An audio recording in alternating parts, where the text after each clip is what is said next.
চিন্তার সহিত রাজার কথা। শুনিয়া আকাশবাণী শনির ভারতী, ডাকিয়া বলিল রাজা চিন্তা দেবী প্রতি। যতেক কহিল শনি প্রত্যক্ষ হইল, রাজ্যনাশ বনবাস সর্বনাশ কইল। বিবাদ করিয়া যদি দোহে না আসিবে, তবে কেন চিন্তা দেবী এই মতো হইবে। আমার কুদিন হল বিধির ঘটনা, নইলে কেন দ্বন্দ্ব করি আসিবে দুজনা। ভাবিয়া চিন্তিয়া দেবী কি হইবে আর, নিজ কর্মার্জিত পাপ হয় ভুঞ্জিবার। কারণ করণ কর্তা দেব গদাধর, আমার একান্ত ভার তাহারও উপর। ধর্মে বিচলিত মন নহে তো আমার, নিজ কর্মে দুঃখ পায় কি দোষ তাহার।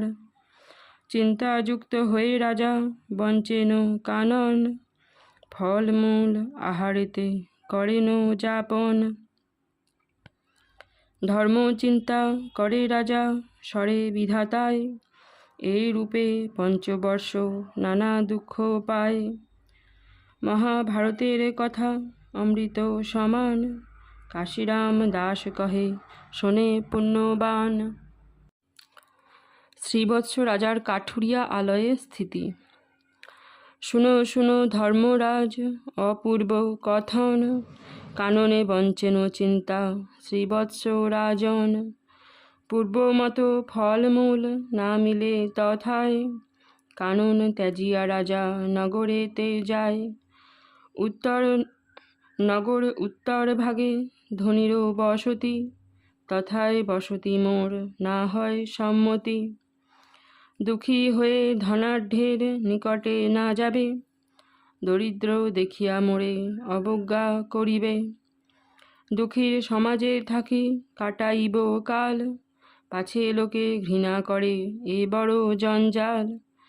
এত বলি দক্ষিণেতে প্রবেশিল রায়, শত শত কাঠুরিয়া রহে যে তথায়। রাজা রানী তথা করে হন উপনীত, দেখিয়া সম্ভ্রমে তারা জিজ্ঞাসে তরিত।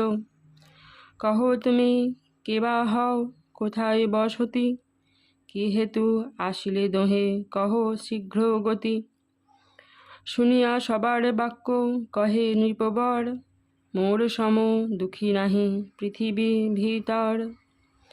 বহু দুঃখ পেয়ে আমি আইনু হেথায়, তোমরা করিলে কৃপা তবে দুঃখ যায়। আশ্বাস করিয়া তারা কইল অঙ্গীকার, করিব তোমার হিত প্রতিজ্ঞা সবার। মোরা কাঠুরিয়া জাতি কাষ্ঠ বেচি কিনি, নিত্য আনি নিত্য খাই দুঃখ নাহি জানি। সঙ্গে থাকি কাষ্ঠ বেচি প্রত্যাহ আনিবে, এই কর্মে নিযুক্ত হলে দুঃখ না রহিবে। শুনি আনন্দিত হইল শ্রীবৎস রাজন, ভালো ভালো এই কর্ম করিব এখন। হেন মতে কাঠুরিয়া ঘরে দুইজন, রহিল গোপনে রাজা নিরানন্দ মন। কাঠুরিয়া গণভার্যা যতিক আছিল, চিন্তার সৌজন্য হেরি সবে বশ হইল। নানা ধর্ম নানা কর্ম করান শ্রবণ, শুনিয়া সন্তুষ্ট হইল সবাকার মন। সবা সঙ্গে সখীভাবে রহে রাজরানী, শিষ্টালাপে থাকে সদা দিবস রজনী।